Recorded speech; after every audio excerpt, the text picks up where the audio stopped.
So when we collect the data, we need to tell the world how are we performing.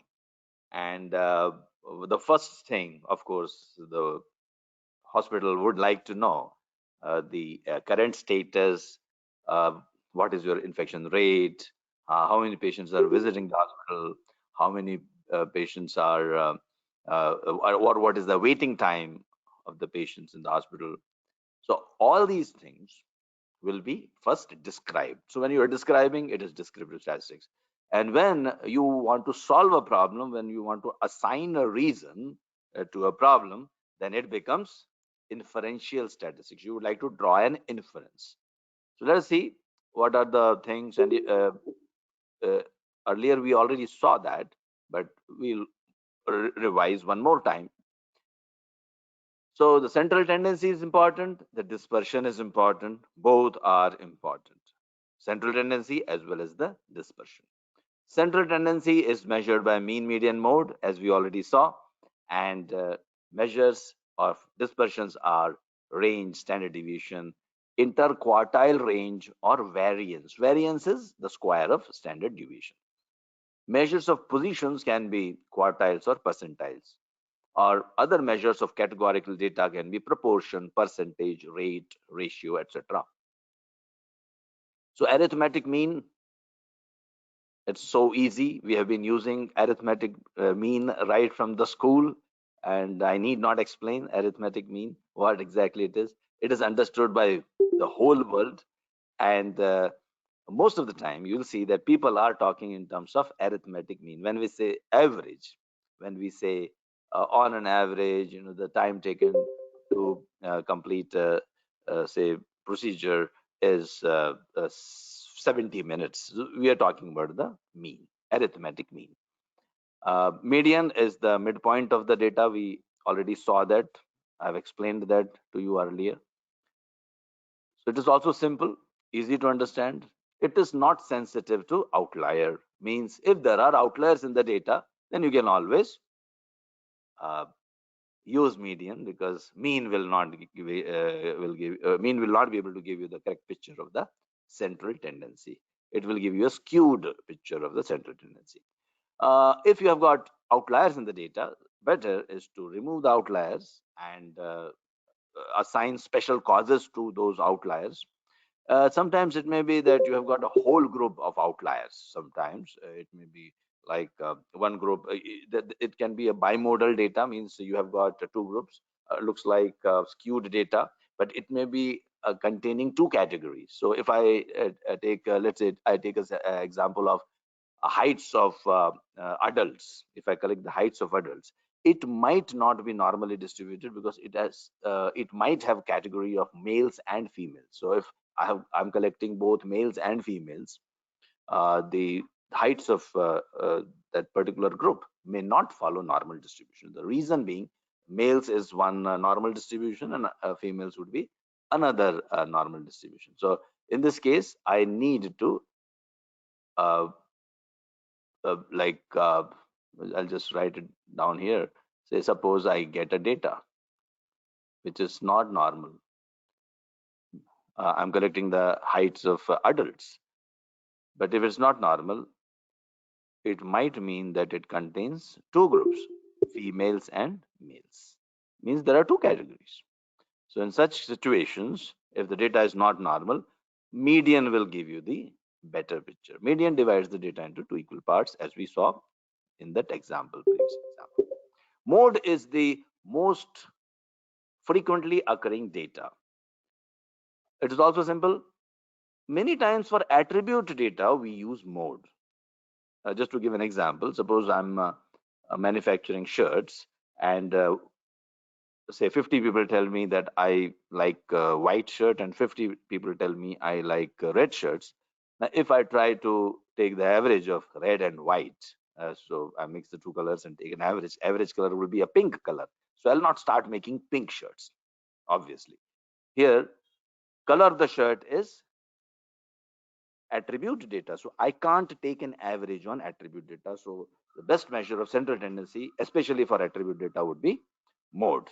Another example can be that tomorrow, let us say, we want to decide in the office that due to the current situation, should we work from home or should we come to the office? And there are, let's say, 20 people, and you want to take a vote. So 15 people say, let's work from office, and 5 people say, let us come, let us work from home. Then obviously 15 is the mode here. So work from home and work from office, these are the two categories, and we are trying to get the most frequently occurring value. So in this case, we will be using mode. So mode is most frequently occurring value, especially the counts, many times used in attribute data also. Then we have weighted mean. Weighted mean is like, suppose you have got importance. If you have got importance assigned to some particular value, or the frequency assigned to some particular value, then obviously you can take the weight of that particular mean, and you can use that. Say for example, if you're given a data saying that in a class of 5 boys and 25 girls, in a given exam the average of boys marks is 60 and the average of girls marks is 45. What is the mean of all students? So if I want to take the mean of all students, obviously I have to assign 5 boys and 25 girls. So I have to accordingly multiply the means of the boys with 5 and the means of the girls with 25. So you can, sometimes we use weighted mean also. So we'll be seeing after initial data analysis, we'll be seeing when to use what type of uh, uh, process improvement technique. So we have not arrived at the process improvement technique, whether I should use PDCA or Lean or Six Sigma. We'll see that in a short while once we cover the basic statistics. Measures of position, as we saw, quartiles. We already took some example of quartiles. And then if I multiply or if I divide the data into 100, then it will be percentiles. That also we have seen. Measures of dispersion. Measures of dispersions are, easiest measure of dispersion is range. Easiest measure of dispersion, range. Range is maximum minus minimum. Another measure of dispersion is interquartile range, as we saw. And then yet one more measure of dispersion is standard deviation. So we also saw the formula of standard deviation. So range is simple, maximum minus minimum, but the disadvantage of range is that it will be affected by outliers. It depends entirely on the extreme scores. So if there are some outliers, then range will be sometimes too much. Quartiles, interquartile range, we took an example. It divides the data into 4 equal parts. And standard deviation also, we took an example, and we also identified the standard deviation formula. So standard deviation formula, as we saw,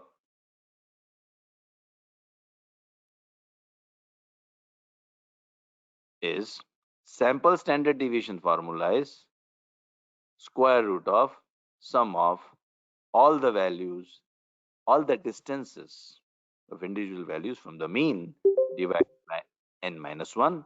And the population, very rarely you will get the population. Almost you'll never get the population, right? So suppose you have got all the patients' data. Then in that case, even if you say, I have got all the patients' data, that is the historical data, right?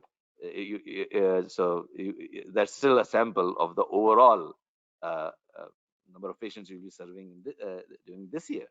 So whenever you are making a prediction, you are making a prediction about the population and on the ongoing operations of a business. So very rarely you will get, or you'll be working with the population. And of course, if I have got the population, then it will be capital N. If you're working with the population, you will be writing it as capital N. Okay, measures of categorical data. Measures of categorical data, tables. Remember that tables, counts, proportions. We saw that whenever we create tables, when it is attribute and attribute, we create tables, right? If I have both attribute data here, condition, it attribute data, and hospital is attribute data. I have hospital A, B, C, D, and condition. There are three categories of condition: no improvement, partial functional restoration, and complete functional restoration. So in this case, we can't make a bar chart, we can't make a scatter plot, we can't make a histogram, we can't do anything. Attribute, always you look at the table. You can look at the table, and you can use pie chart if you want, but a table, simple table will be fine. And the hypothesis test which you will be conducting, I cannot conduct two p test, two proportion test here. Why? Because I've got 4 hospitals or 5 hospitals, in fact. And condition is also three categories are there. So if I've got three categories, 4 5 hospitals, obviously I can do 2p tests. Then I'll be doing, yes, which test I will be doing? Can you guess which test I'll be using in this case? I will be using, I can't use regression. Regression is for continuous and continuous. I can't use ANOVA or 2t test because it is for attribute and continuous. I can, the third thing what remains is, yes, chi-square. Right answer. Absolutely right answer. Yes, it is chi-square. So chi-square, I'll be using chi-square and p-value is 0. That means, yeah, some hospital is either really good or not so good. And then, of course, that means there is a difference. And hospital is the root cause. Hospital uh, is affecting. Hospital is affecting the treatment. But if the p-value is high, I'll say no. It doesn't matter. Go to any hospital, the outcome will be same. So measures of categorical data, attribute data, proportion. Always remember proportion. Proportion is not a number. It is not a continuous data, although it has got a decimal point. Still has a decimal point, but it is not a number. It is not continuous data. Please remember that. Percentage. Again, you can have 70.378 percentage. There is a decimal point, but it is percent. It is proportion. So it is not a continuous data. Please remember that. Ratio 2:3, 1:5. Again, it is attribute data because you are presenting the categories in terms of the ratios. And of course, rate. Yeah, rate, usually when something is like, let's say your infection rate is very, very low. Okay. So I can't say 0.01%. 0.01% is like, rather than I will say 1 in 1,000, 1 in 10,000, per 1,000, per million, per 10,000, something like that. So when I'm expressing the denominator, it's not 100, but some other number, we say rate. Okay. So that also can be used. Normal distribution, we saw normal distribution. Mr. Uh, Gauss, Mr. Gauss, Carl Friedrich Gauss, he gave us the normal distribution. So if you plot the continuous data as a histogram and keep on using that histogram, I can easily predict the shape of the curve, and I don't have to keep on collecting the data. Once I know, I can predict the shape of the curve. Even if I keep on collecting the data, it will just smoothen the curve. It will not give me any information, more information. So why waste time? After 50, 60 sample, it is not going to give me any additional uh, information. So in this case, I will stop at 30, 40, 50 samples if I am dealing with continuous data. Attribute data, the sample size will depend on your proportion of defects. See, I'm talking about 30, 40, 50 samples. When I'm talking about, it is about, I'm making a statement for continuous data. But the attribute data means what proportion of the patients are satisfied. Now, the sample size for that will depend actually on the quality of your process or proportion of your process. Of your process means, like for example, suppose I tell you that 50% of your patients are dissatisfied in the hospital. Obviously, it's not going to happen. Hopefully, it should not be like that. But let's assume that that 50% of your patients are dissatisfied. Then what should be the sample size? Even if I collect 10 samples of patients, I will be able to find out that, out of 10, I can easily get a number of 5 or 4 or 6, isn't it? Are you getting it? If I just collect 10 samples and 50% is your proportion defective in your process, just 10 sample is good enough to make a judgment about fairly accurately about your process. So I collect 10 samples, I'm likely to get 5 dissatisfied patients, or if not 5, I'll get 4 or 6. But still, the confidence that uncertainty in my estimation. See, when I collect 10 samples and 50 is the defective population proportion, defective in the population is 50%. Within 10, if I collect 10 samples, I'll get 5, 4, 6 around that. Yeah, as per the central limit theorem. So, I can fairly accurately estimate. But suppose 99% of your patients are satisfied and 1% is dissatisfied, then 10 sample is not enough. Then I'll have to collect maybe 100. Even 100 is not enough. Maybe I will not get that dissatisfied patient in that 100. I'll have to collect 200, 300. Yeah. So for attribute data, the sample size depends on the quality of your process, or rather than quality of the process, I would say the proportion defective in your process. Now, when I say defective, proportion of that particular attribute which you are looking for. Mostly quality people are always looking for defective, so that's why I'm saying defective. But the actual accurate statement would be that sample size of attribute data depends on proportion of what you are looking for in your population. So if proportion is 0.01%, then 100 is not enough. Then you have to collect 10,000 samples. Yeah. So the sample size, it depends on many other things. It definitely doesn't depend on the population. Please remember, sample size does not depend on population. Like, I can't say my hospital has 200 patients per day, 30 is the right sample. If I have 2000 patients per day, then it doesn't mean that I should multiply my sample size by 10.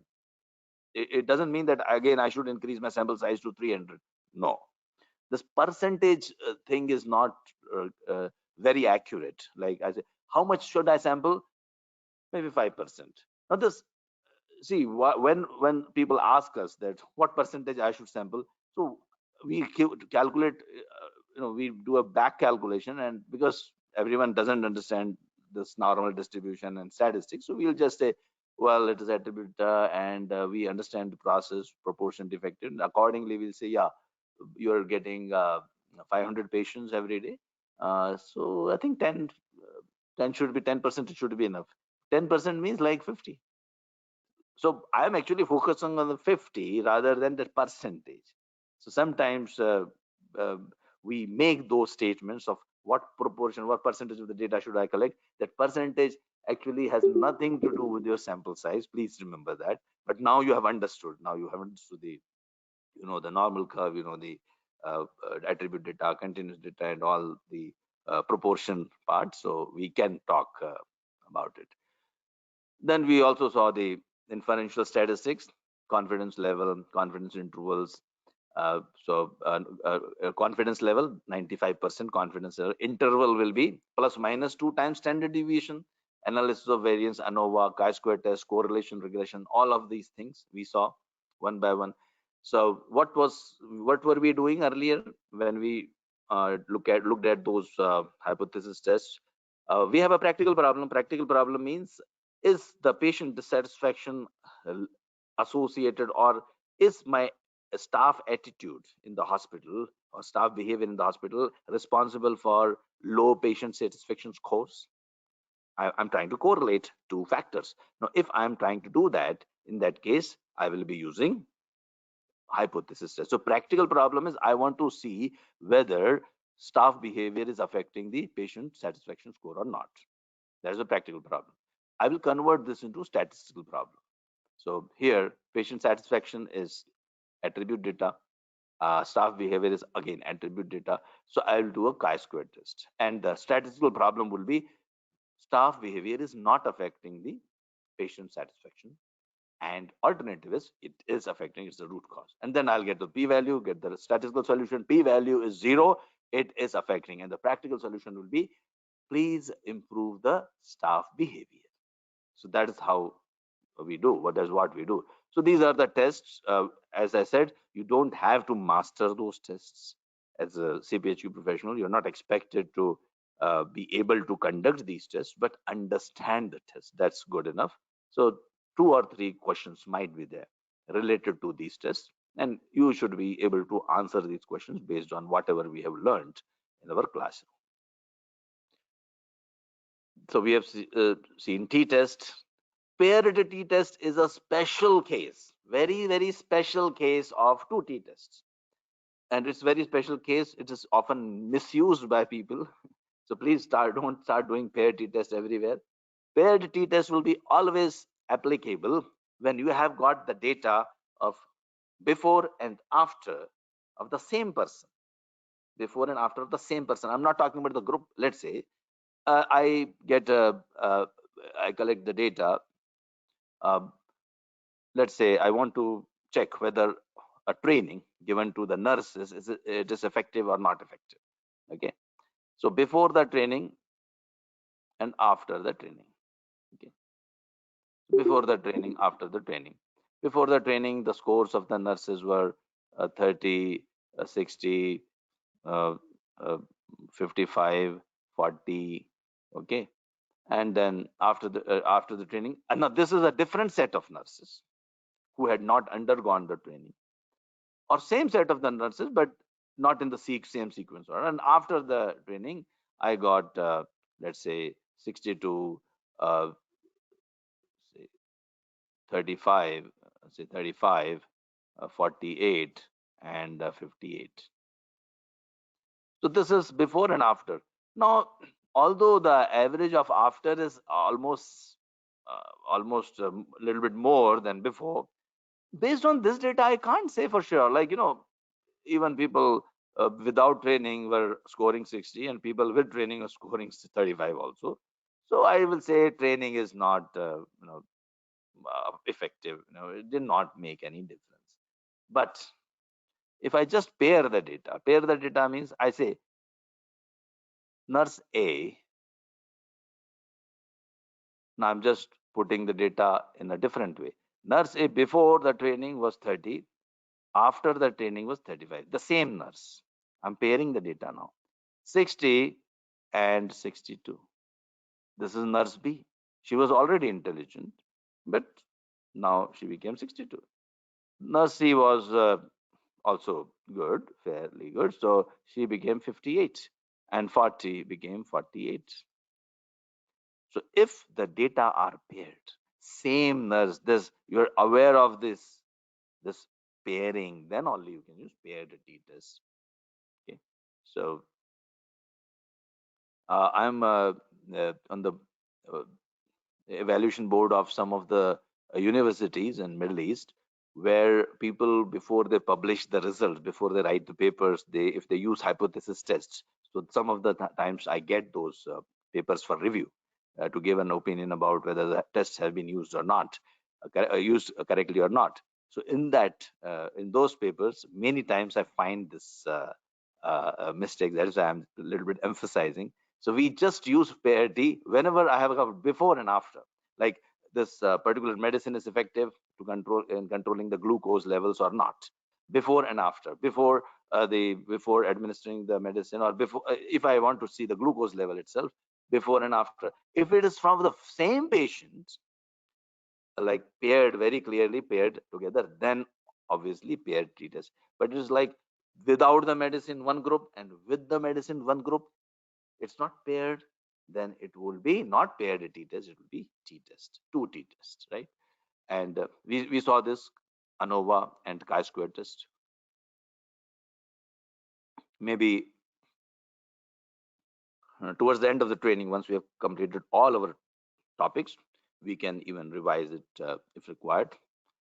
And of course, some of the modules, the uh, recordings will be shared with you in separate modules, like topic wise. So anyway, you can always have a look at that recording later on also. Correlation and regression analysis also we talked about. So correlation coefficient R is -1 to +1. -1 means perfect negative relation. +1 means perfect positive relation. Okay. Then you will get a straight line equation, y is equal to a plus bx. Okay. That also we saw. No relation means R is equal to 0. Confidence level, a band. Confidence level will give you a confidence interval. Okay. So you want to be 95% confident of something, you'll be looking at ±2 times standard deviation. In fact, we are not going to too much detail of statistics, because in CPHQ you are not expected to know too much of the statistics, but all the hypothesis tests actually are coming from a very, very popular theorem called central limit theorem. And there in central limit theorem, I get 95% bands of the mean. So when I'm doing a 2T test, what I'm doing actually is I'm comparing the 95% bands of the means. Okay. And if they are overlapping, I will say yes, both are same. If they are not overlapping, they're far apart, then I will say they are not the same. So we saw that confidence interval, confidence level. We also saw some, we referred to a lot of charts. Let us see one by one. Pie chart is for nominal or ordinal data. Okay, that is attribute data. Any nominal or ordinal data, you can use pie chart. Then you can use bar charts, simple bar chart for nominal or ordinal data. And nominal and ordinal means it is attribute data. Then we also use, we learned the Pareto charts. If we have got counts, then we can use Pareto charts, right? We have got counts in the descending order, then I can use Pareto chart. 80-20 rule. I can say if I just combine the two, first three, top three are responsible for around 80% of the reasons of 80% of the cancellations, booking related, medical reason, and no show. Histogram, here it is the frequency, and this is the X factor, whatever the continuous data you're trying to work on, that is the on the X axis, and the how many times, what is the count of frequency of counts, is the Y axis.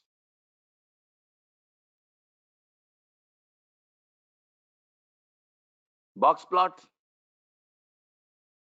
it has it divides the data into quartiles. Yeah. The star is the outlier. So suppose something is too far away, it's not linked to the rest of the data points, then it is denoted as a outlier. So in any software, you might be using many softwares. If you're using it in CPHQ, you're not like expected to learn any software, so we are not emphasizing on that, but we'll show you maybe on the last day. We'll show you some of the softwares. I think in foundation training, introduction to CPHQ training, if you remember, I was showing you the Minitab analysis, and once we have completed all the course, we will show you. In fact, if you want, we can do it together. The Minitab analysis, we can do together. We can learn together once we complete the all the course material. So here, this is weak positive relation, moderate positive relation, strong positive relation, and R square increases. R square increases as the strength of the correlation increases. And similarly, this is true for the negative correlation, weak negative correlation, moderate negative correlation, and strong negative correlations. So in the exam, this is a very popular, popular question. This is a positive relation or a negative relation. Which of the following are Pearson correlation coefficient represent the above graph? So if I ask you this question, let's say I show you this graph. What is the possible? Like R is equal to 0, R is equal to 0.1, R is equal to 0.3, and R is equal to 0.8. So obviously the answer would be 0.8. That's a strong relation. Or minus, it will be minus, right? So plus 0.8 or minus 0.8, so minus, it will be the answer. Yeah.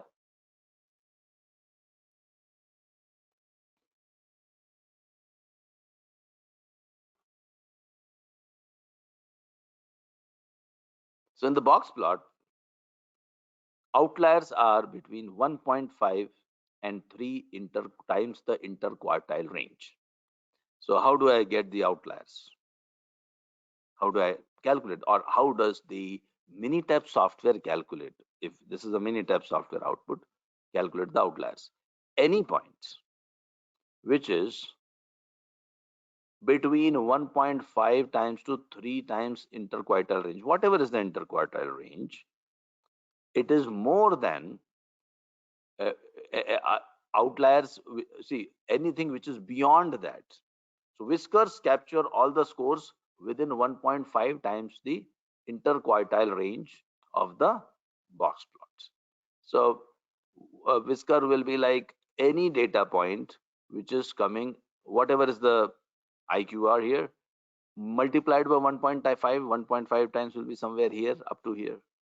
Now this 1.5 is a sort of a rule given by one of the statisticians. Some people say it should be 8, to 1.8. Some people say 2. It doesn't matter.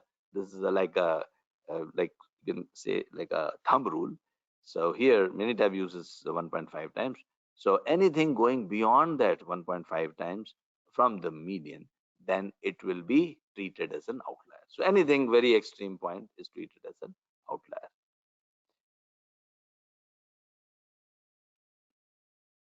Now, some of the other performance tools also include tools for planning.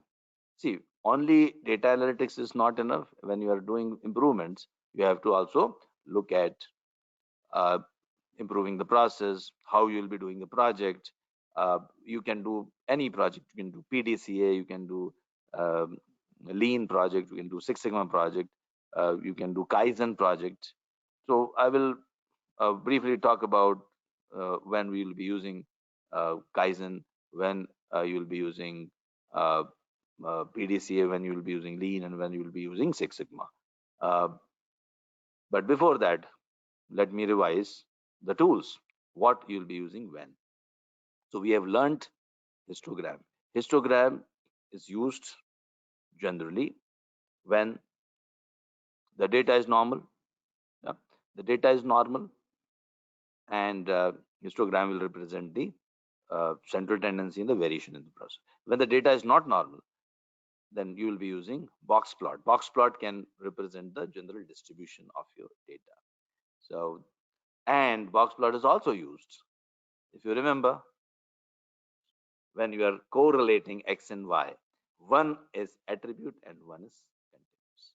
Then you will be using box plot. This table,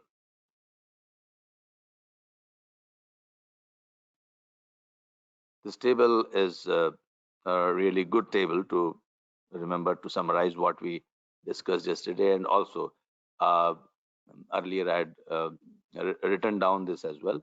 I'll just add here the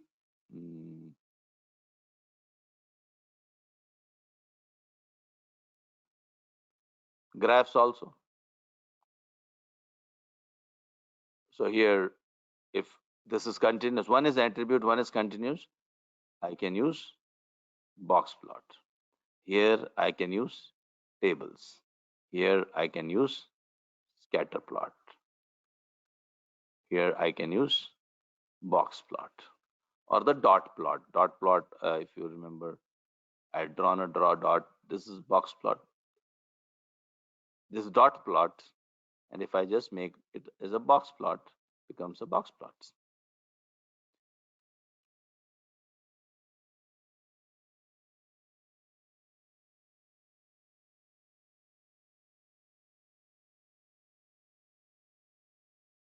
So thanks for asking that question. I hope uh, you got the answer. Okay.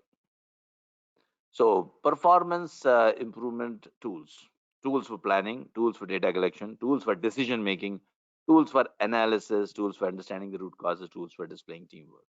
So you'll be getting around 15 questions for these. We have seen a lot of tools earlier. Now we'll see them in the slides. One of the tools for planning is Hoshin Kanri. Hoshin Kanri is a tool.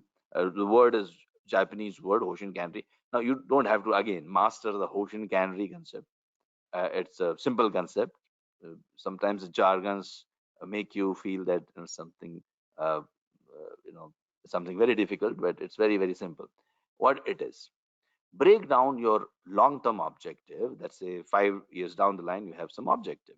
That's a vision. So break it down into yearly objective. And then yearly objective, you break it down into further smaller objective and further break it down into tasks, like a tree diagram. So if you are doing that, it is known as Hoshin Kanri. Okay. So it like means like a uh, needle direction. So Hoshin Kanri is I have a strategy, like a compass. You have a strategy, right? So I need to achieve. I have to achieve my goal. So what I should be following? So clear-cut plan, very detailed plan with the tasks enumerated and the roles are assigned also. We also assign the roles to the people. We break down the whole, all the work into smaller tasks, and then we assign the responsibilities of these tasks to all the employees. And if all the employees achieve and complete those tasks, naturally our hospital will achieve the vision or the goal which it has set itself for. So it will look something like this. You have a vision. Whatever vision you have, break it down into goals and then objectives, and then further you break it down to tasks. And then once you have broken down all the tasks into subtasks, then you assign the responsibility. So if you are using this technique, we say you are using Hoshin Kanri. You can use Hoshin Kanri. Of course, Hoshin Kanri is a very interesting topic, and my strategic management trainings. I also conduct a strategic management training, 1 day to 2 days, depending on the number of hours. And there we teach all the tools of strategic management and how to create strategies, brilliant strategies for your organization, etc., and different types of techniques used to do that. In that, obviously, we do the Hoshin Kanri, very nice Excel sheet we fill in, and we take you through the whole concept in detail. But as a CPHQ professional, just enough to know that Hoshin Kanri is a planning tool. So a question might be there that a team is uh,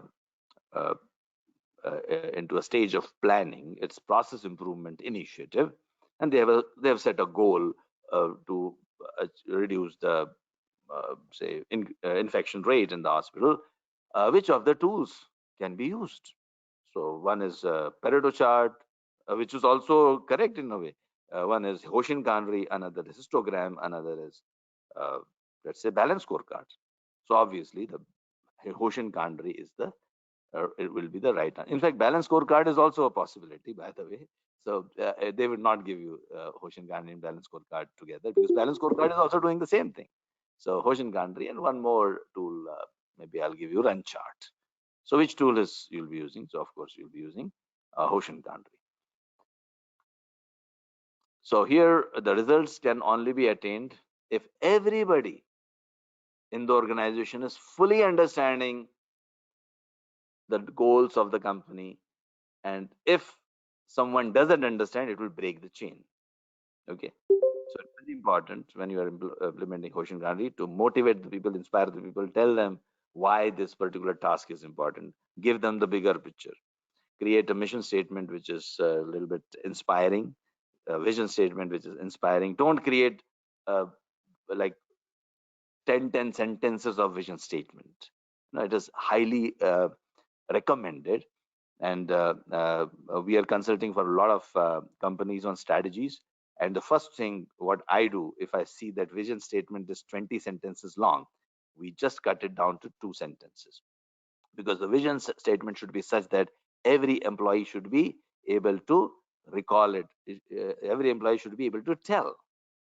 But if the vision statements are written down as a some on a poster, uh, people, obviously what will happen? People just read it. They say, "Yeah, we have a vision statement. Yeah, we have a vision." They feel happy about it. We have a vision. But what is that vision? Well, improving something, taking care of the patients, and no. Vision statement should be like, it should be unique. Generally, now these are different things. Let us not deviate from the topic. But so Hoshin Kanri is about attaining the vision. Every employee of the organization should be aware of the task and importance of the task assigned to that employee, which how it will achieve the vision of the organization. So this is how the linkage should be established.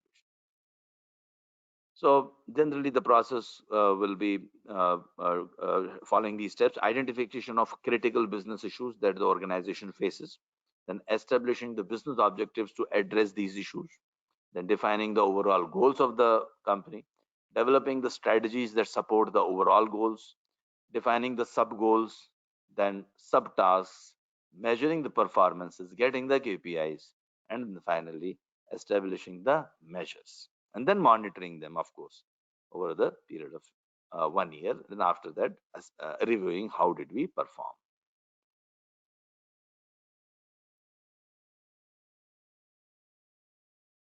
So it starts with the senior management. Whenever you are implementing Hoshin planning, it starts with the senior management. And of course, you have to have a very clear vision. So obviously, it is customer-driven process. It is whatever you are doing should be based on the customer. And although you have a vision which is related to the employees and the shareholders or the stakeholders of the company, but the focus obviously has to be on customers, because if you don't focus on the customers, then the organization will not exist.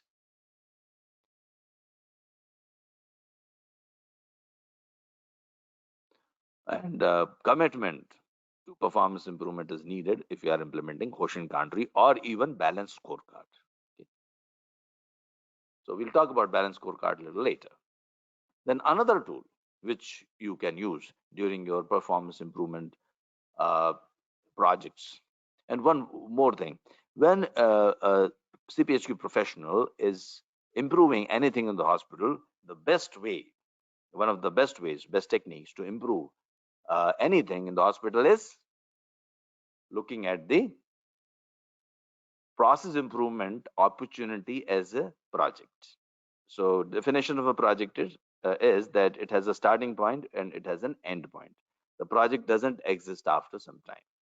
So when you are implementing or you are trying to improve something in the organization, first you get the current state, then you get the desired state, and then take an improvement project. So whenever you're doing an improvement project or any other improvement initiative in the organization, Gantt chart is one of the planning tools which you can always use or utilize. It illustrates the start and finish states of the project elements. It can be also representing the dependencies, like this needs to start before I can start task B. Task C should come after task B has started. Sometimes it can be like, unless you complete task C, you can't start the task D. So those dependencies are also there. Duration also is very much visible there. So some questions can be like, the chart like this is given, and identify the type of chart which is being used here, or for what purpose the Gantt chart is used. So here, planning, and during execution and monitoring. Whenever you are monitoring any project or any initiative in the organization, you can use Gantt chart. You can also show milestones. You can also show milestones on the Gantt chart. Arrow diagram, network diagram. So network diagram, again, if you want to master the network diagram, you attend my project management 2-hour module.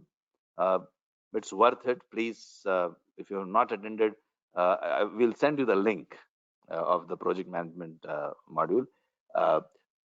See, if you are in management, I'll strongly recommend attend these 2 hours modules of project management, 2-hour module of Lean Six Sigma, and 2-hour module anyway, CPHQ. If you have not seen till now, at least you attend that.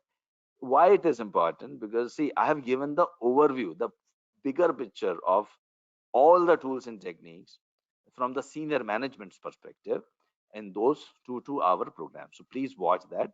It will be really, and it's all available on YouTube. Okay, so feel free to watch them. So here in CPHQ, we will not be mastering the arrow diagram, obviously, or network diagram. But when you are doing a network diagram, then in that case, you are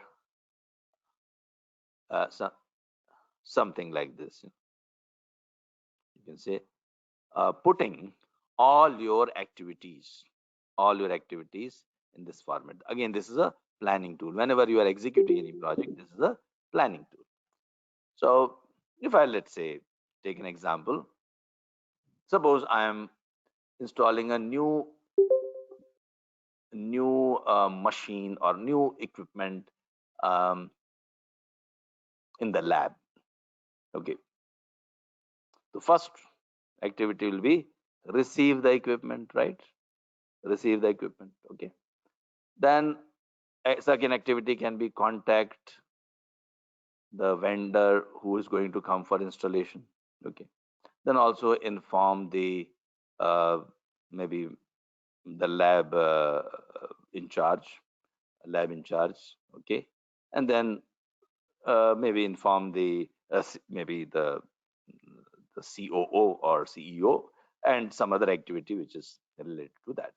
Inform the security maybe, or inform the administration team or purchasing team. So these are like first activities, information.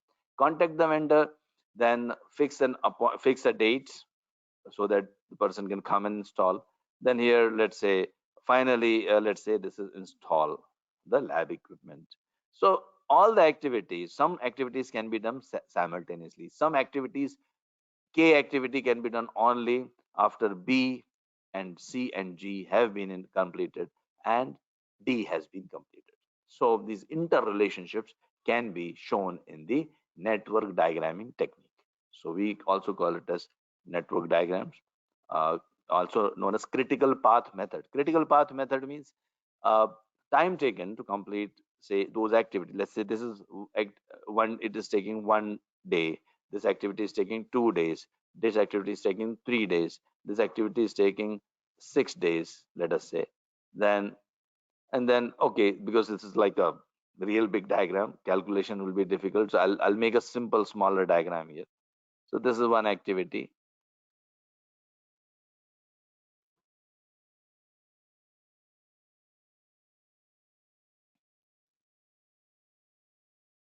So this is the start, this is the finish. Okay. This activity is taking 1 day, 5 days, 6 days, 2 days, and this is taking let's say 9 days. So here, how many paths are there? This is one path, single path. Yeah, which is 1 day plus 5 days plus 6 days plus 2 days. And another path is 1 day, 9 day, and 2 days. 1 plus 9 plus 2. So the duration of the first path is how much? 14 days. The duration of the next path is how much? 12 days. So which path is the longest one? Obviously, this path is the longest one. So we call it as critical path. Means any delay on that activity will be delaying our projects. Any activity on the This path will be delaying the project. So you attend my project management training, you'll learn more about it. I've solved example also. You'll learn more. Although in CPSU you you not be asked to create the network diagram or analyze the network diagram in detail, but it's always good to learn things. If you learn more, if you know more, your time taken to answer the questions in the exam reduces. And Six Sigma also, Lean Six Sigma, please, if my team member can put the one of the training link of Lean Six Sigma, as well as the project management. I think you can check with our other team member which is the link needs to be sent here, and please put the link in the chat box. Okay, so here what we are doing here is, in the network diagram, once again you are doing an activity. So basically you are planning. See here what is happening. You have got some tasks. This is, let's say, task A, task B, task C, task D, task E, task F. So some of the tasks, see, it's not like you start with task A, then you'll go to task B, then it will take years if you do that way. So you have to properly arrange. Some of the things you can do together simultaneously. Some of the things have to be like, unless you finish task A, I can't start task E. But B and C can be started simultaneously. So in this case, you will create a network diagram. This is A. B and C can be done simultaneously. Then D cannot be done unless B is completed. Let us say you are constructing a new department, say some small department, within your large hospital complex. The first one is getting the approval from the government. You can't do anything else unless you have the approval. So first thing, approval. Then second part is, and you need to have the department and also recruit the people, right? So you here start construct the building. That is B. But simultaneously, you can also start recruitment. After constructing, you will paint the building and put the equipment. Here, you will be commissioning the department. So commissioning will only happen once you have constructed and painted the building and furnished it, and you have recruited the people. Both the things, once they are done, then only you can commission the department, and this is how you will plan your activities. And what was your objective? To become number one. For that, one of the goals was commission a new, say, OPD in pediatrics. So this is how you made a network diagram of OPD in pediatrics. I hope you got the answer. Thanks for asking this question, for giving an example of network diagram, and how actually I just wanted to tell you how they are correlated. See, all the tools are correlated. No tool is standalone. When you are looking or reading the PDF or the book, the tools are given they are scattered. This tool Pareto is separate, cause and effect is separate, but all are linked. So the purpose of our training and what value we bring in to the training is, we try to show you the linkages. I hope you got the linkages. So arrow diagram is another way of planning your activities. And yeah, so I think the next is again planning grid. And planning grid, we will yeah, so we still have some time to go before we take the break. So let's complete the planning grid. Planning grid is a very, very simple one. Very, very simple. Many of you must have used it.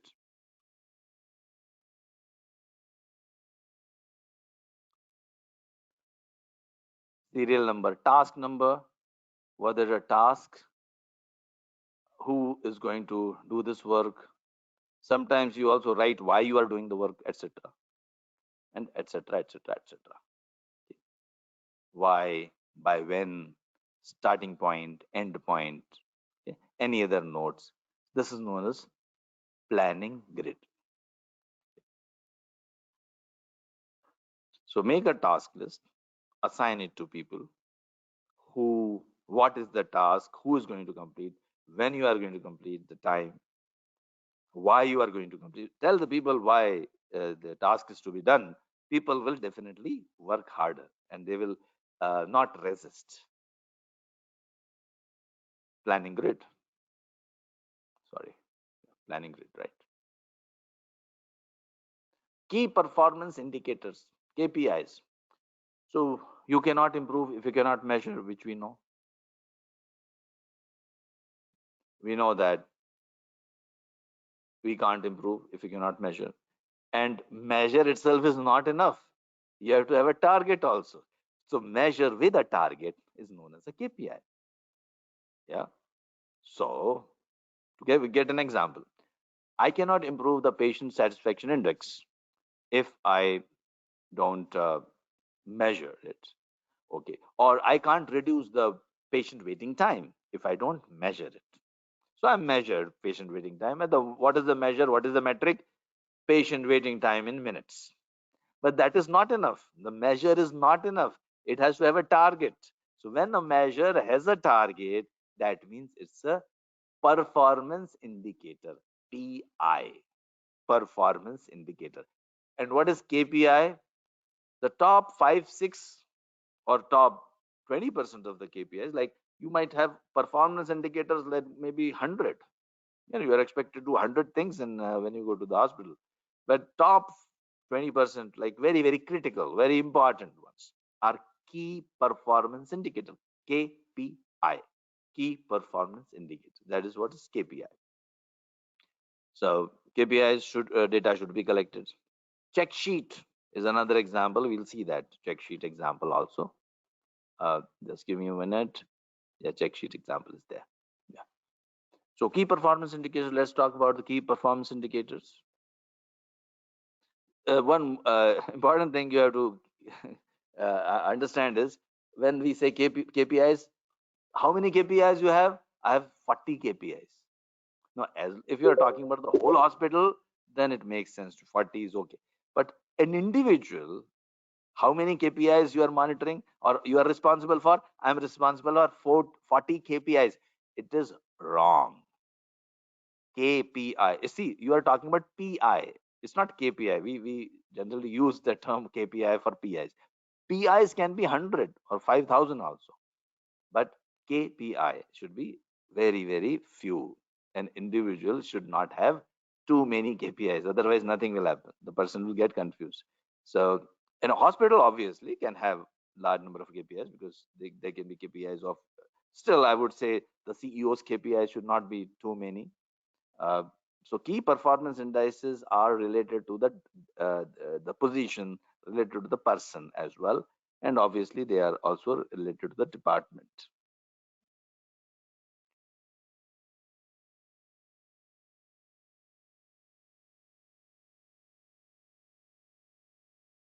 So let us look at the KPIs. Indicators are quantitative measures of a specific part of a process, but then themselves they don't directly measure quality, but they help in improving the data that, when analyzed, give information about quality and direct attention to potential performance issues that may require investigation.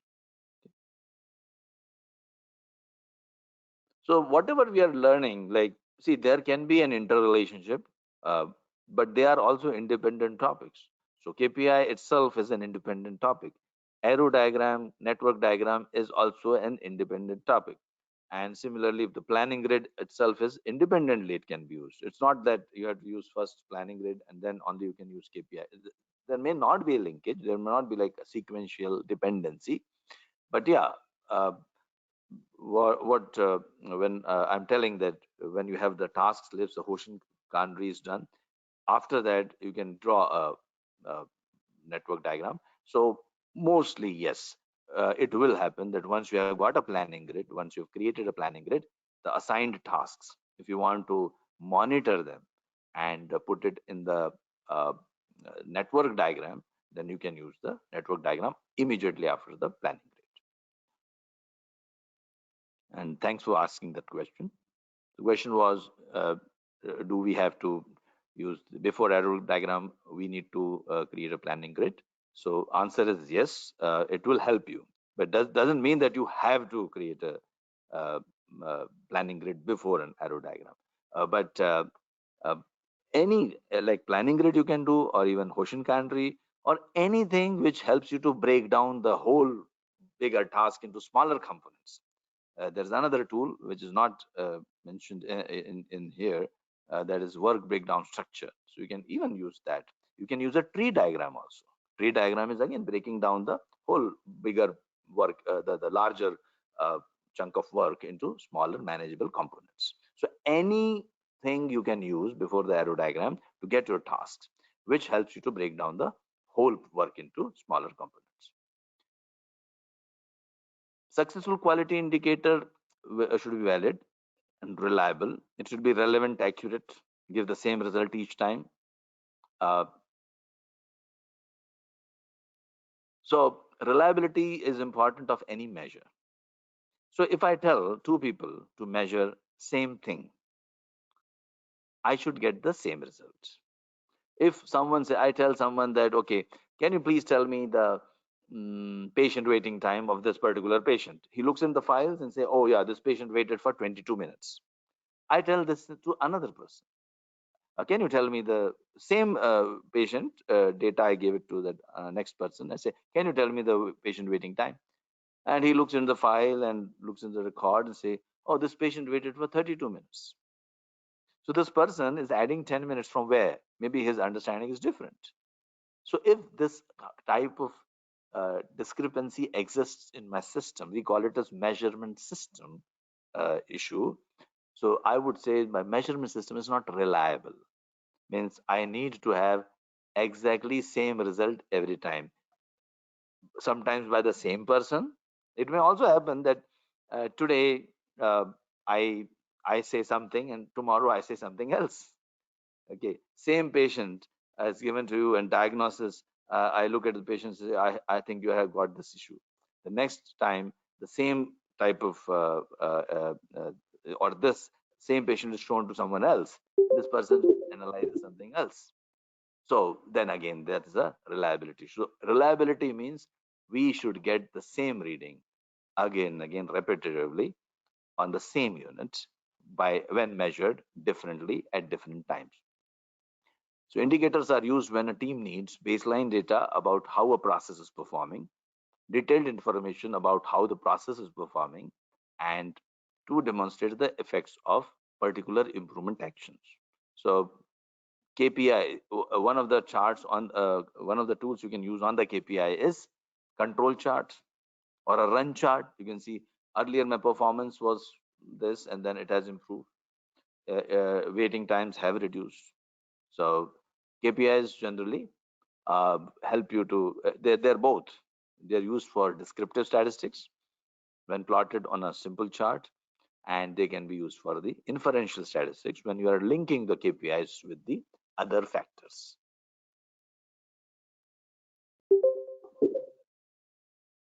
So you should be selecting the KPIs based on the importance in care of the services. Okay.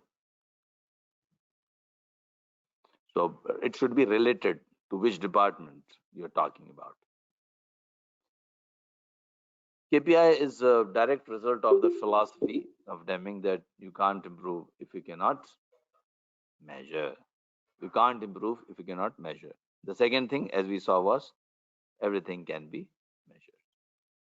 So when you put a measure with a target, we call it as a KPI, key performance indicators. Key performance indicators can also be obtained through Hoshin Kanri. They can also be obtained through a balance scorecard, or they can also be obtained without, you don't have to use always Hoshin Kanri or balance scorecard, etc. They can be obtained by looking by seeking experts' opinion, or they can be obtained through Delphi technique. We'll see the Delphi technique after the break. So, uh, so these KPIs can be obtained through uh, from various sources, or they can be also directly given by the Ministry of Health. Many of the hospitals, they receive the KPIs from the Ministry of Health, and Ministry of Health obviously is giving those KPIs uh, by consulting the experts. So what we'll do, we'll take a small break here. Okay, let me, I think this, we can complete this part. So the two major types of indicators are the sentinel event indicators. So uh, sentinel event is an infrequent, undesirable event, serious event that are significant enough to trigger further investigation each time it occurs. So one of the some important uh, important KPI would be a sentinel event indicator in any hospital. Average data indicator also can be used, proportions can be used, and how can you develop the KPI? So KPI, if I want to, I think one of the question is, how can I get the target of the KPI? Okay, so there are various ways. One is, of course, coming from experts. One can come from the Ministry of Health. Yeah. One can come from, if you're a private hospital, it can come from competitors. Other hospital, the waiting time is only 5 minutes, and yours is 30 minutes.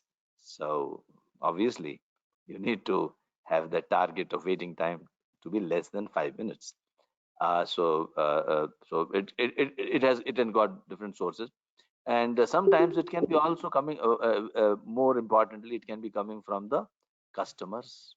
So here I can ask the customers. Yeah. So let's say I want to know the what should be my target for waiting time. So I collect the customers data. So this is, let's say, waiting time. Waiting time. I have got, let's say, 5 minutes, 10 minutes, 20 minutes, 30 minutes, and 40 minutes. And let's say this is the customer percentage of happy customers. Yeah. At 0 minute, no waiting time, 100% of the customers are happy. At 1 2 minute waiting time, 98 are happy. So if I plot this graph, you'll find that after some time, there will be sudden drop. So I can say that maybe at 80, now this you can decide, it's up to you. How critical is this particular performance indicator? So if you are looking at, say, waiting time, I'll say as long as 80% of the people are satisfied, I should be happy. So my target will be how much? It will be 10 minutes. Okay. So I think what we can do is, uh, I think that answers your question. That is what you're looking for. Yeah. Yeah. So we can get the targets from different uh, sources like experts, Ministry of Health, competitors, and customers. And they are all our stakeholders. So collectively, we call all these people as stakeholders of our hospitals. The other tools are check sheets. So check sheets sometimes are uh, used to collect the data. So if I want to collect some data, rather than just making a count or making a list, if I use it properly in a check sheet format, even by looking at the check sheet, I can start getting some information. I can even analyze. So here, if you see, one of the check sheet says that there are different types of defects in a process, and Monday, Tuesday, Wednesday, Thursday, and I'm just checking whenever some defect happens, that type A defect, B defect, C and D and E, I can see while I could have just collected the data like Monday, I got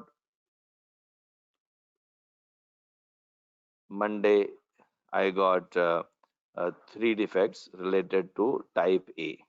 So A defect on Monday 3, B defect on Monday uh, say 0, and so on and so forth. But rather than collecting the data like that, if I collect the data the way it is shown here, easily visually I can see that maximum defects are occurring here on Wednesdays for this particular type of defect, and then something special is happening on Saturday. So I can start analyzing, and I can take an action much more easily. So that is why uh, we can be saying that we can use the check sheet. The check sheet is a tool to uh, collect the data and display the data. Different types of check sheets. One is a classification types: A, B, C, D. How many patients you are receiving, how many defects, how many errors. It can be based on the location, like when you are looking at, say, where is the pain, if you are trying to locate that pain. So you can be putting a marking, a cross mark at the appropriate area. Frequency is the one which I just showed you. There is a frequency type of check sheet.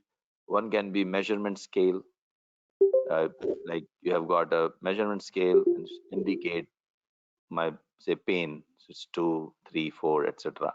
Or a checklist is another form of checklist, like these are the 3 things you should be doing. This is also a form of a check sheet. So check sheets can be of different types, and all of them are used by quality professionals. Then you have got different tools for decision making: brainstorming, affinity technique. Let's talk about all of them: brainstorming, affinity technique, nominal group technique, multi voting. uh, I hope I am audible. This conference will now be recorded. Okay, so let us look at those techniques one by one.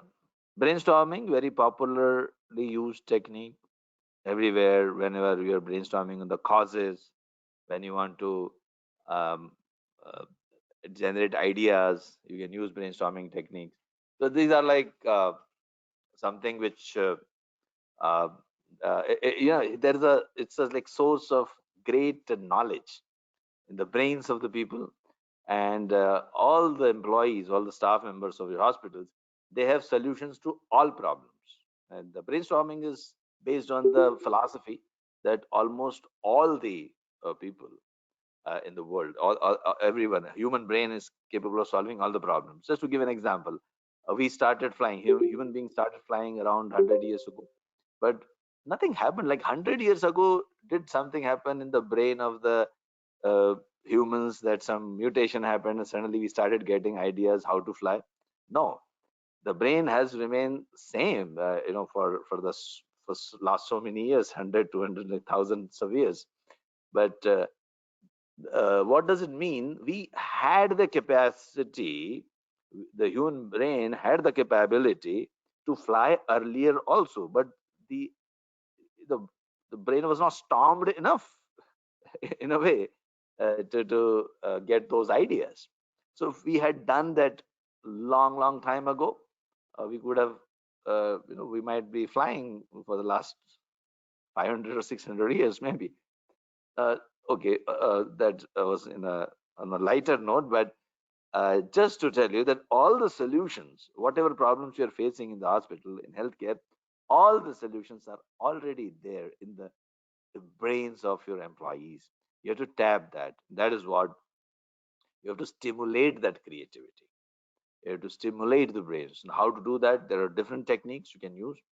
I'll show you one or two some examples, and Brainstorming generally uses the team.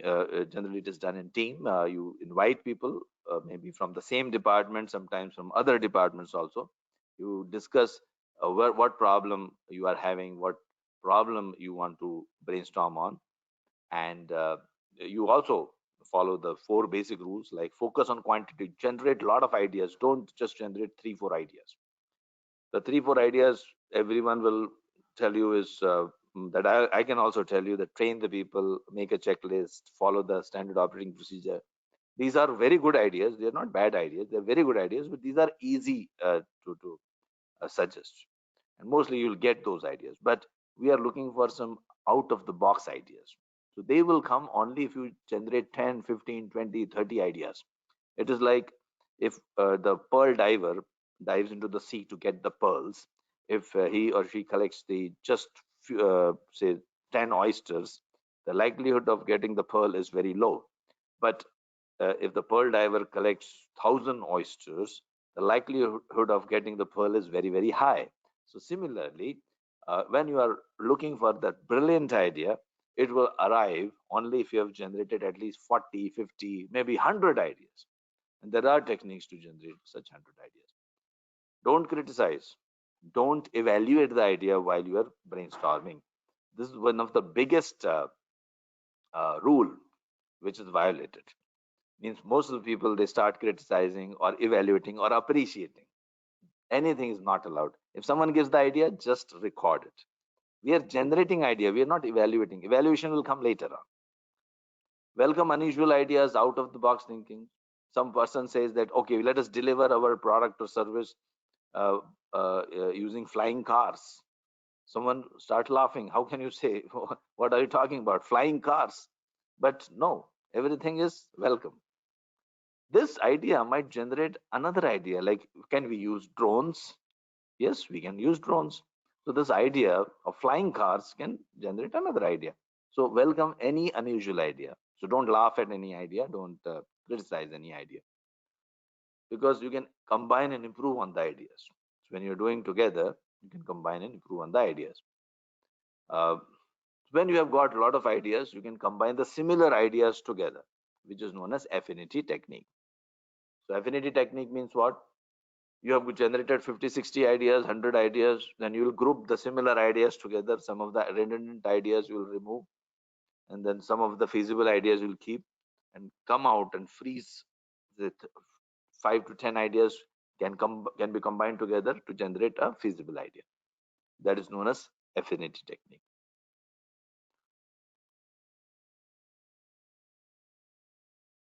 One of the examples of affinity technique is, you can invite people to give ideas, and they will give ideas on a post-it note. For example, you can tell them to write ideas on the post-it note. They will write the ideas on the post-it note, and then you will combine the similar looking ideas together, and finally you get the groupings. Once you get the groupings, then after that you can choose which is the better one, what should be implemented, and it is manageable too.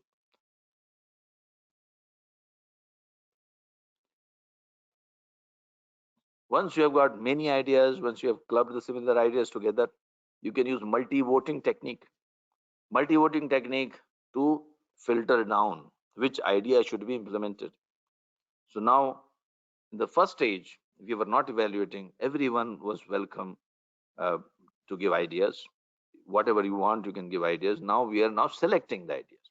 So first voting can be multi-voting. You can use multi-voting. Then you can use nominal group technique. Nominal group technique means you are giving votes, but with some ranking. So let's say you have got 3 votes, and you have to give a rank to each of those causes. Let me show you one example. This conference will now be recorded. So this one, just an example. So these people are first, they're trying to solve a problem. First, brainstorming is done for the causes, why the problem is there. So here they're trying to reduce the recruitment cycle time in their department, and they are given a post-it note. Everyone can write whatever cause they can think of. They've written down, and then they combine the similar causes together, and they use an affinity technique. Affinity technique means similar causes are combined together, and then they are placed in one particular group. So when you are doing a cause and effect diagram, usually it's recommended that you use branches like man, machine, material, method, measurement, and environment. So you can club those causes together in whichever category you think they are fitting into. And once you have done that, after that, you can use multi-voting technique. One of the multi-voting techniques, like I can use is, I will give, say, five votes to everyone. So everyone receives 5 votes. If I'm using a nominal group technique, then I will also tell people rank them. So when you are assigning a vote, like I feel that I've got 5 votes. If I'm using a simple multi-voting technique, I can put one dot on this, another on this. Maybe I feel for one, maybe strongly, I will put two dots on this. So I've got all the votes, I have assigned. So that is one technique. Another is nominal group, means I also give a rank. I strongly feel for one cause, I'll put that first rank, or let's say I'll get more weight to that. So I'll put 5 there. 4, maybe next one. Third, maybe next one. In either case, what finally we need to do is, group has given the voting, they've given their ranking. We will find out which cause is having the best ranking, and that cause becomes our top priority. So that was for causes. The same thing you can use it for idea generation also. Which idea you should prefer? Whichever idea you are getting, whichever idea you think is going to help you, that will be uh, whichever idea is scored the highest, that will be taken as the idea which needs to be implemented by the team. Then Pareto analysis. Pareto analysis is 80-20 rule. So they have classified, arranged the ideas in the descending order, which is highest ranking ideas, and then they have done a Pareto, and then after that they have done a brainstorming using different techniques. Like different techniques are there in CPHQ. It's not like you have to remember or you have to study certain techniques. I'm just giving example. One of the popular techniques which we have used in many hospitals is 6-3-5 technique. 6 people write 3 ideas in 5 minutes. So brainstorming is like again a brainstorming technique. Maybe I'll just play a video for you, just to give a little bit of detail what exactly 6-3-5 technique is.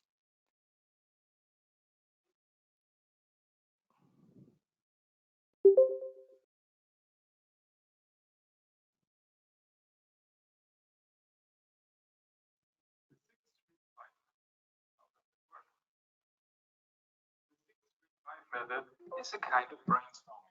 No brainstorming. A group of people are sitting together. Well, brainstorming works this way, but very chaotic and confusing the whole thing. The 6-3-5 method is a bit clearer and the process more structured. 6 people write down 3 minutes.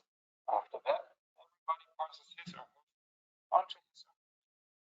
They pick up their colleagues and develop them further. Or they vary them or add new ones. This way, the sheets change hands 5 times. Okay, once again, but this time a bit more discipline. Let's put the problem on the table. What for are we collecting? 3-6-5 method? For this purpose, we need a concrete question. The table is formed. Good idea. The paper chaos we've seen a little while ago was obviously not the right thing. Now, no idea can be dropped unnoticed. Well, let's start then. Each participant writes down 3 proposals on the first row of the sheet within 5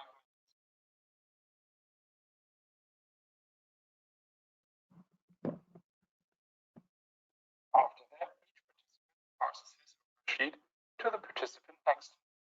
So if the audio is not clear, what I will do, I'll just, I think my voice is clear, right?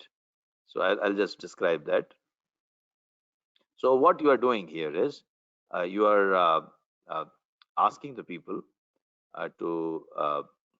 you're giving this piece of paper to everyone, on the table. All the 6 people receive this paper, and then people start writing the ideas. So let's say Anne is writing the ideas. 3 ideas are written, and then you'll pass on the paper to the next person, and you'll receive the paper from the other person. So if you keep on doing this, then you will find that after some time, because now the next person can look at what the others have written, and this will trigger new ideas. So finally, once I complete the whole all the rounds, everyone has given their papers. I'll get 6 papers with so many ideas. So around 108 ideas I will get in half an hour. So I would generate a lot of ideas. So this is what 635 technique is. And then of course you can always use this to generate 100 ideas, and then after that you can do affinity technique or nominal group technique to use to reduce the number of ideas. So here you don't need a facilitator. You can do it together. One of the biggest advantages, you don't have to have a facilitator. You can do it yourself without any help from anyone else. The group can do it, and here innovative potential of the group can be utilized. Okay, all participants are active during the brainstorming session. It's also known as brain writing. It is a silent brainstorming. You're not speaking during this brainstorming technique. You're not speaking. So it's sometimes very much useful for a group who don't want to speak. Some people don't speak.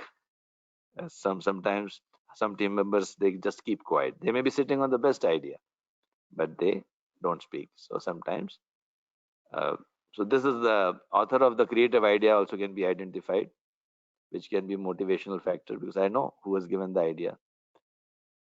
Okay, so these are some of the advantages of 635 technique.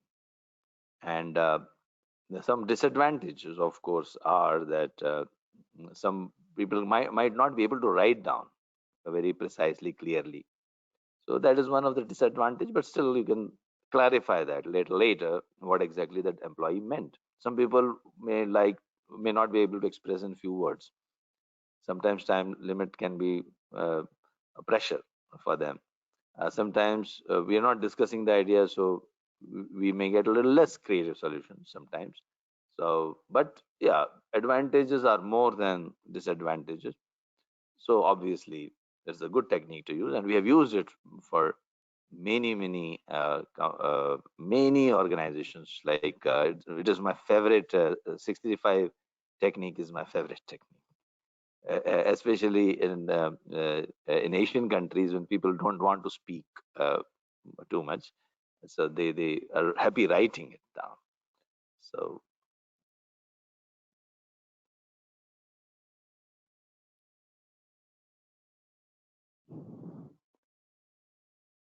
we know how it works.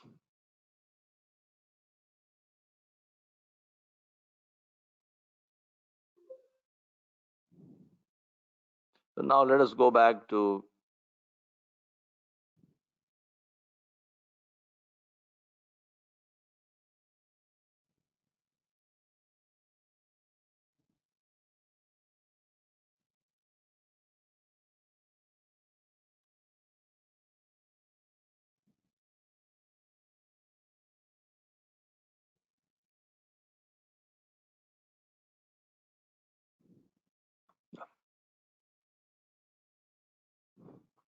so nominal group technique is almost similar to voting, but you are putting a ranking.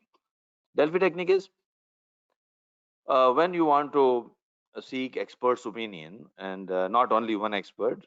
So you are starting a new say unit in the hospital, you want to start a new pediatric ward in the hospital, or you want to have a totally new branch of your hospital in a new city. So you like to seek expert help. So what you can do is you can uh, seek expert's opinion. This expert may not be in your own location. This expert may be in maybe outside the country, far away. Like he can be in New York or London or Tokyo or Sydney, wherever. What you do is you tell the person whatever you are trying to seek the opinion on, that we are starting a new pediatric ward, and we want to know what exactly we should be doing, or we are facing some difficulty. What is your opinion? And also tell them that we are using Delphi technique. We'll be also seeking opinion of some other experts. So please tell us your opinion. That they will give their opinion. We compile everything, whatever they're giving us, they're telling us. After compiling that, we'll tell them we sought expert opinion from 3 other experts, and this is what they had to say, and this is what we have consolidated view is. We have done it. The consolidation, we have done it, and again the experts will read that consolidated view, and then based on that they will again give their opinion. And this is how this will go on for some time, going to and fro a little bit, 2-3 times, till the time everyone agrees to certain things. So this is one way which you can always use. Delphi technique is also one of the methods to get expert opinion from various people. Prioritization metrics also can be used. Prioritization metric means you first will assign a weight on the criteria. So first you decide on the criteria. Like say you have got two possible solutions. You've got two possible like you are confused with the some decisions, like should I do this or should I do that? Should I choose idea A or should I choose idea B? Whenever you are in a dilemma, you can always use solution selection or prioritization matrix. So what is it? Here, what you do? Here you write down the criteria. So I think let us take a simple example, day-to-day life example, if you want. Uh, then we can apply this to. Once you learn the technique, I think that should be good enough to understand. So let us say that I want to, let's say I have got, you want to buy a house, let us say, and you have two choices, house A and think that house A is better. Sometimes you're feeling house B is better. So in this case, what should be your choice? So first what you will do, so I want to choose the house, which house I should be going for. So if I give you some choices, first of all, let us decide what is the criteria of selecting a house. The same is true for ideas as well. If you're doing it for idea, you can do it for idea. So what is the criteria of selecting a house? One thing will be the cost, which is important criteria. What else can be the criteria? We can have, say, location. Yeah. Okay. Space. Okay. Space. Okay.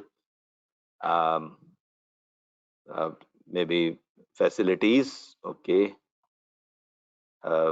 And maybe schools nearby. So these are some of the criteria. Now I will assign a weight: high, medium, low. High, medium, low. High means 9, medium means 3, low means 1.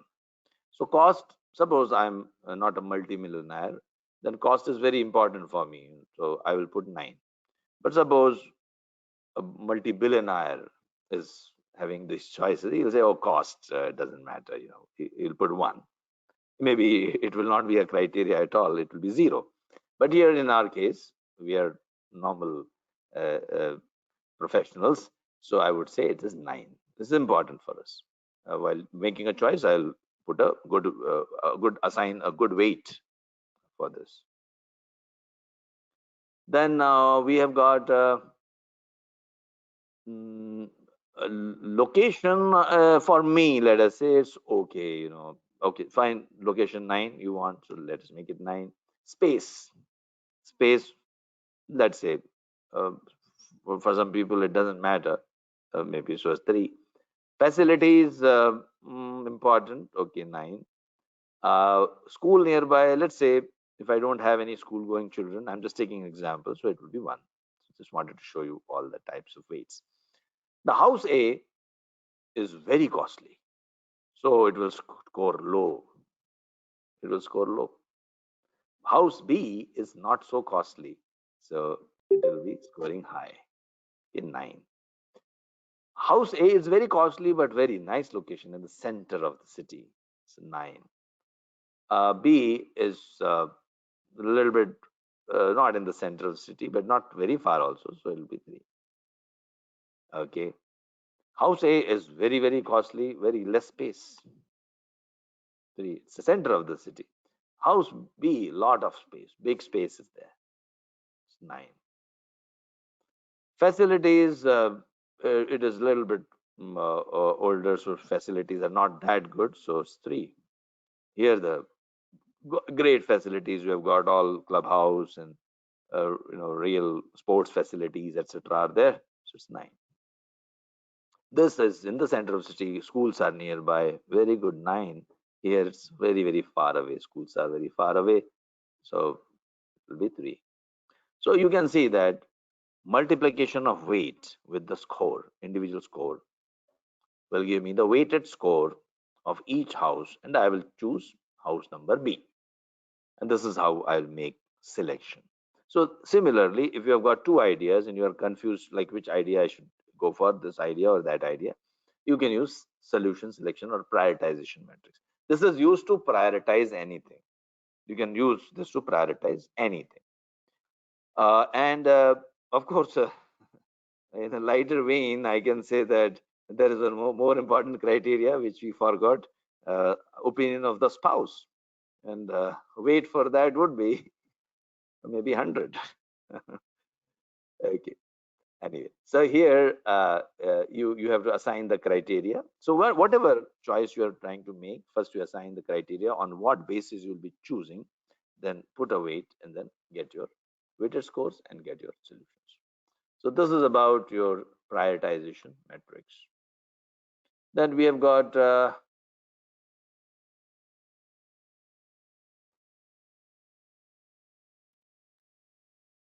spaghetti diagram. Spaghetti diagram means Sorry, if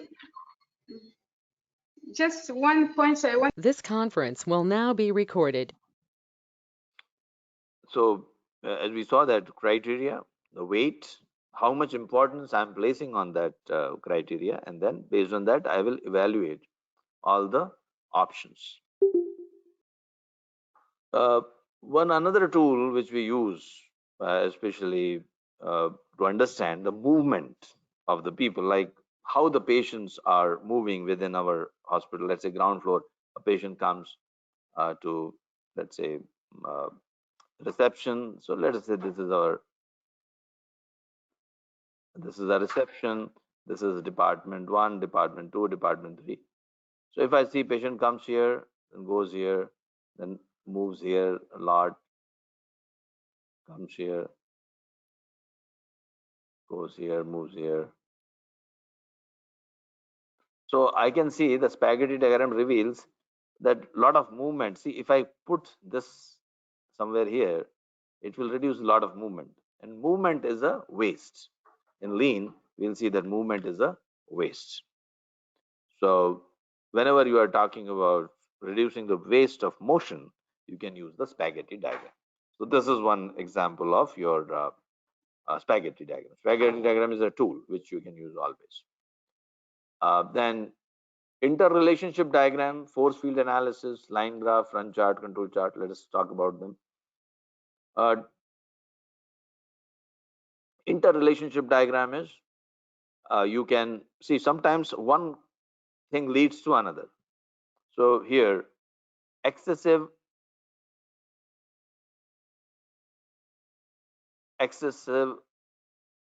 overscheduling of patients will lead to overly optimistic promise dates for follow-up calls, leads to inadequate system to log follow-up calls, inadequate training for new nurses, and it may excessive overscheduling also may lead to inadequate training for new nurses and assistants.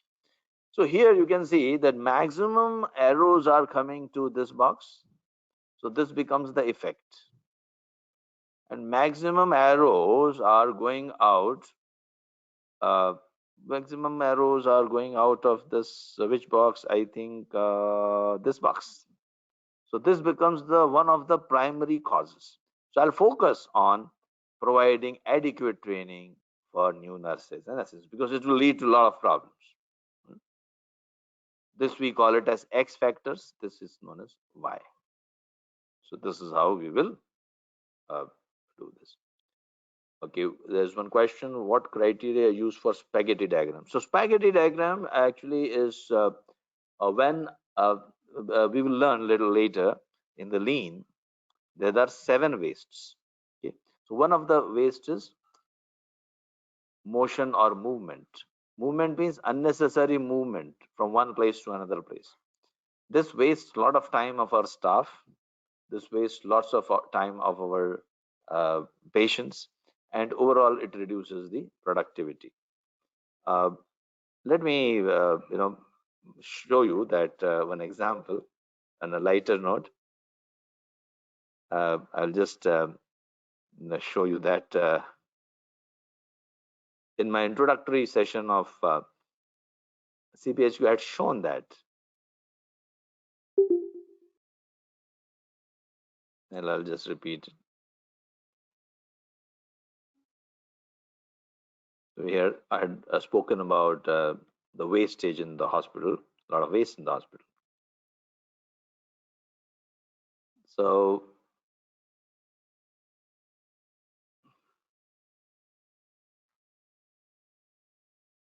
movement, waste of movement. Yeah. So let's see.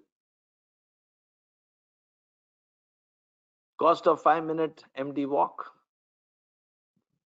$6. Walk to elevator, 1 minute. Elevator wait, 3 minutes for a nurse. Elevator travel, 1 minute. Walk to lab pharmacy, 1 minute. Nurse cost per hour, $50. Cost of one trip, $5. Cost of 5 trips per day per nurse, $25. Cost of elevator wait per day per nurse is $12. Lab and pharmacy equipment on 2nd floor, radiation equipment on ground floor.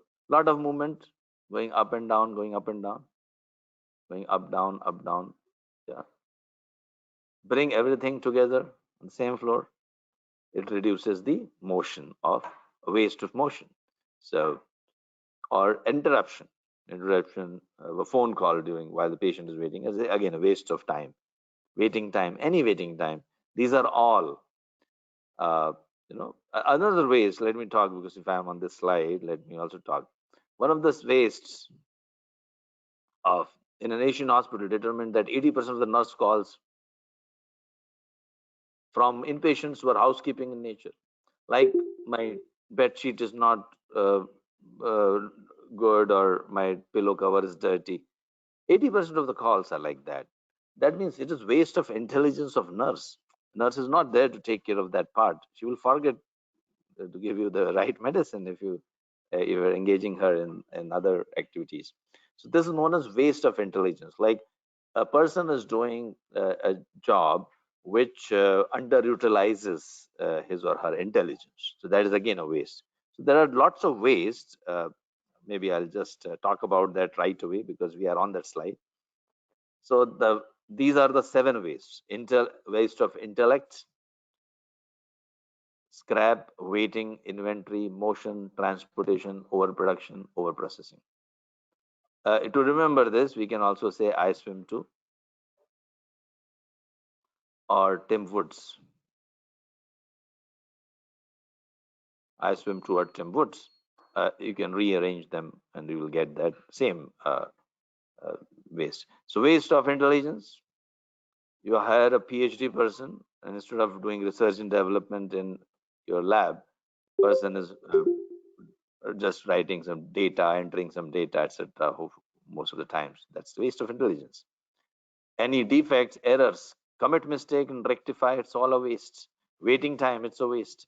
Inventory, excess inventory, getting more in medicine expire, and then later on the medicine is expiring. These are all wastes. Motion, transportation, overproduction, and overprocessing, doing more than what is required. All these are waste, examples of wastes. This is actually coming under lean, where what you have to do is you need to identify the value from customer's perspective. Now, who's the customer here? Your patient is the customer, or your other department. Like, not necessarily always the patient is the customer. Your external patient, the customer can be external, or customer can be internal. Internal can be your immediate department. So you need to focus on either of them, and then you will identify the value from that customer's perspective, and identify the waste from the point of view of the customer. Say, for example, in blood tests, what is the actual value person is looking for? I should be able to get the health statistics about myself. That is, patient will say like that. That is value. Now, walking is not adding any value. Registration is not adding any value. Walk to the lab is not adding any value. So you will say, registration has to be there. But no, when you're talking about value addition or non-value addition, you have to think from customer's perspective. So a lean person, a person who's a lean professional or quality professional, in his or her opinion, it will be drawing the blood and blood test processing. These are the only value-added items out of those 10 items. We're not saying that you should reduce or eliminate other steps, but we identify them as a waste so that I can reduce them or try to eliminate as much as possible. So some of the hospitals, they don't have registration. Patient can walk in, all the data is captured in a different format, and no registration is required. So something like that, you can think of and enhance the patient's experience. So these are some of the things we are talking about when some other examples, if you want to see, like here, by redesigning the work without adding staff, in a single day, capacity was doubled to accommodate 16 exams in the cardiology program. So again, the process was analyzed, waste were reduced, and you were able to do that. Then here, we could reduce the time taken from diagnosis to exam drastically, from 2000 minutes to 64 minutes. So after observing the flow of patients from the cardiologist office to the diagnostic lab, 2 physicians decided to see the patients in the diagnostic lab.